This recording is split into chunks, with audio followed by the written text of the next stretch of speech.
اس آخرت کے عقیدے کو غیر معمولی حیثیت حاصل ہے۔ اچھا، الم یک نطفة من منی یمنا ثم کان علقة فخلق فسوى فجعل منه الزوجین الذکر والانثى الیس ذلک بقادر علی ان یحیی الموتى۔ قرآن مجید میں سورہ زلزال سے ہم اگر شروع کریں، اور اس سے بھی پہلے اگر آپ مجھے اجازت دیں تو میں بتاؤں کہ ایمانیات میں ایک اس آخرت کے عقیدے کو غیر معمولی حیثیت حاصل ہے۔ اچھا، اس میں اگر آپ اس کو لے کر چلیں تو ان الذین آمنوا والذین ہادوا والنصارى والصابئین من آمن باللہ والیوم الآخر، جو اللہ پر ایمان لائے ان سب میں سے اور آخرت پر ایمان لائے، اس کے بارے میں اللہ میاں لہم اجرہم کے آگے جو آیات ہیں ان کی فضیلت بیان کرتا ہے۔ اور بعض اوقات ہمارے لوگ پریشان ہوتے ہیں کہ رسالت کو نکال دیا، حالانکہ وہاں ایک اصول کا بیان ہے۔ جو اللہ کو مانے گا، یوم آخرت کو مانے گا، تو وہ ایک نبی کو نہیں سارے نبیوں کو مانے گا، ساری کتابوں کو مانے گا۔ اور ویسے بھی اگر دیکھیں نا کہ اگر ایک بندہ اللہ کو مانتا ہے، رسول کو بھی مانتا ہے، آخرت کو بھی مانتا ہے اور قتل کرتا ہے تو اس کا تو کام خراب ہو گیا۔ تو اس کانسیپٹ سے یہ ساری چیزوں کو وہ مانے گا، اور یہ ایک عقیدہ اتنا امپورٹنٹ ہے۔ یہ نبیوں کی دعوت ہے، اور نبیوں کی دعوت کا بنیادی نقطہ ہے۔ نبی جب بھی ان کے بارے میں بات ہوتی ہے تو اللہ کہتا ہے کہ مبشرین و منذرین، یہ بشارت دیتے ہیں جنت کی، اندیکھے ایک ماحول کی، کہ یہ کرو گے تو یہ ملے گا، اور انذار کرتے ہیں، خبردار کرتے ہیں کہ اگر یہ ایسا کرو گے، غلط کام کرو گے تو اس کا نتیجہ یہ ہوگا جنت و جہنم، اللہ کی راضی و ناراضگی، اس پہ بشارت دیتے ہیں۔ تو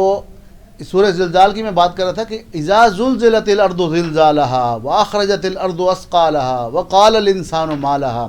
يومئذ تحدث اخبارها بان ربك اوحى لها يومئذ يصدر الناس اشتاتا ليروا اعمالهم فمن يعمل مثقال ذرة خيرا يره ومن يعمل مثقال ذرة شرا يره۔ آپ دیکھیں ناظرین کے لیے ترجمے کے بغیر تو بڑا مزہ آتا ہے، سرور آتا ہے اس کو بیان کرنے میں، لیکن نیچرلی ہم سادی زبان میں لوگوں کے لیے بتا رہے ہیں کہ ہلا دی جائے گی جیسے ہلانے کا حق ہوتا ہے، زمین کو ہلا دیا جائے گا، بوجھ نکال کے باہر رکھ دے گی، اور انسان کہے گا اسے کیا ہو گیا ہے جی، اس دن اپنی ساری کہانی کہہ دے گی، اور وہ کہے گی تیرے رب نے اسے اشارہ کیا ہوگا، وہی کے لفظ آیا، اشارہ کیا ہوگا، اور یومئذ یصدر الناس اشتاتا، لوگ اکیلے اکیلے نکلیں گے، جس کو ہم کہتے ہیں کہ نفسی کا عالم ہوگا، اکیلے آتے دکھائی دیں گے، نکلیں گے قبروں سے، اور اس لیے کہ ان کو ان کے اعمال دکھائے جائیں گے، ان کو اعمال دکھا کر ان کو اس کا بھرپور بدلہ دیا جائے گا۔ اور فَمَن يَعْمَلْ مِثْقَالَ ذَرَّةٍ خَيْرًا يَرَهُ، یعنی کہ جس نے ذرہ برابر بھی نیکی کی ہوگی وہ اس کو دیکھ لے گا، بدلہ پا لے گا، اور جس نے ذرہ برابر بھی برائی کی ہوگی اس کو دیکھے گا بھی اور اس کا بدلہ بھی پا لے گا۔ تو اللہ میاں ہمیں یہ بتاتے ہیں، جیسے ہم رات کو سوتے ہیں تو دعا میں سکھائی جاتی ہے اللہم باسمک اموت و احیا، اللہ تیرے نام سے ہم مرتے ہیں اور تیرے نام سے ہم زندہ ہوتے ہیں۔ یعنی کہ کیا کانسیپٹ دیا ہے اس میں، اس چھوٹی سی دعا میں، جو ہم کلاس 2 کے بچوں کو بھی سکھاتے ہیں کہ پروردگار جو میں سونے جا رہا ہوں تو بیسیکلی تو میری روح قبض کر لے گا، اور جب صبح اٹھوں گا تو مجھے نئی زندگی دے گا۔ روز ہم کو اللہ موت اور زندگی کے تجربات سے آگاہ کرتا ہے۔ اور حیران کن کی بات دیکھیں، رسول اکرم صلی اللہ علیہ وسلم نے جو ہمیں صبح اٹھنے پر دعا سکھائی وہ بھی کمال کی ہے کہ الحمدللہ الذی احیانی بعد ما اماتنی والیہ النشور، اے اللہ تیرا شکر ہے کہ تو نے ہمیں زندگی دی اس کے بعد کہ ہمیں تو موت دے چکا تھا رات کو سوتے ہوئے، اور والیہ النشور، حقیقت یہ ہے کہ ہم نے سب نے اللہ کی جناب میں کھڑے ہو کے جانا ہے اور وہاں جا کے ہم نے کھڑے ہونا ہے۔ اور قرآن کی آیت، یہ تو دعائیں ہوگی حضور کی، قرآن کی آیت اللہ یتنفس الانفس حین موتہا، اللہ موت کے وقت بھی روح کھنچوا لیتا ہے، اور واللتی لم تمت فی منامہا، اور جو مرتے نہیں ہیں تو روز دیکھتے ہیں کہ وہ سوتے وقت ان کے ساتھ یہی معاملہ ہوتا ہے۔ اللہ قرآن مجید میں دوسری جگہوں سے یہ بیان کرتا ہے کہ فَأَحْيَا بِهِ الْأَرْضَ بَعْدَ مَوْتِهَا، یہ بارش کا سارا نظام بتا کر، زمین سے پودے اگا کر، غلہ اناج اگا کر وہ بتاتا ہے کہ موت کے بعد اللہ اس کو جیسے زندہ کرتا ہے، وَإِلَيْهِ النُّشُورُ، اسی طرح اللہ پاک تمہیں بھی ایک دن کھڑا کر دے گا، جیسے مردہ زمین کو وہ زندگی عطا کرتا ہے۔ تو بات یہ ہے کہ دنیا کے معاملات ہیں وہ گواہی دے رہے ہیں،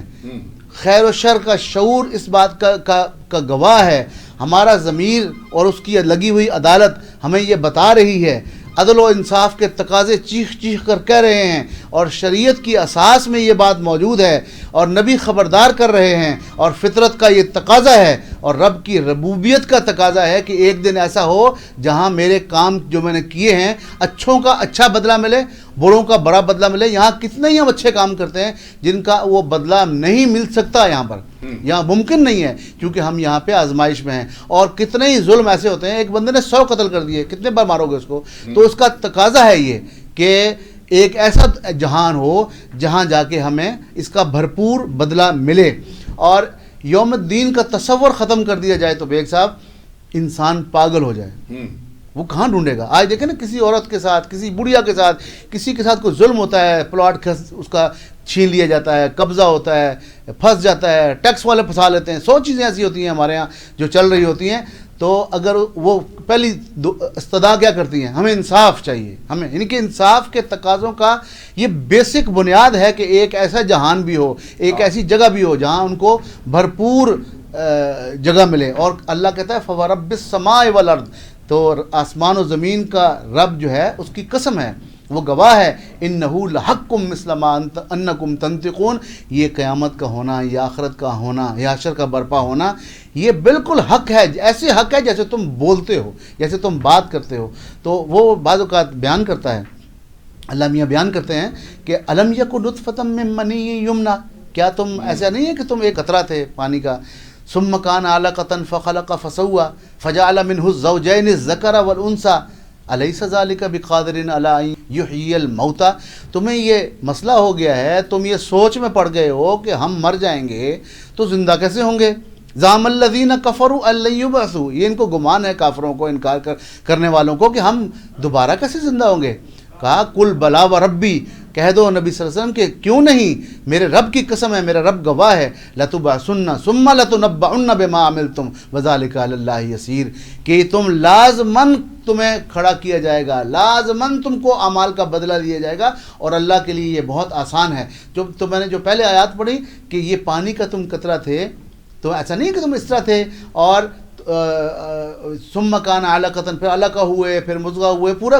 قرآن پاک میں کانسیپٹ ہے۔ پھر اللہ نے تمہیں جوڑا جوڑا بنایا، ایک مرد کو اسی میں سے مرد بنایا، اسی میں سے عورت بنایا۔ تو اللہ سوال کرتے ہیں کہ الیس ذالک بقادر علی ان یحیی الموتى، تو جو سارے یہ کام اللہ میاں کر سکتا ہے تو وہ کیا تمہیں دوبارہ نہیں بنا سکتا؟ عیسیٰ علیہ السلام پہ جب یہ حیرانگی کرتے تھے کہ یہ بغیر بن باپ کے کیسے پیدا ہوئے، تو اللہ نے قرآن مجید میں اشارہ ہی دیا کہ ان کی مثال ایسے ہے جیسے آدم کی، وہ پاگلو اس کے بارے میں حیران ہوتے ہو، آدم کے بارے میں حیران نہیں ہوتے، جو آپ کو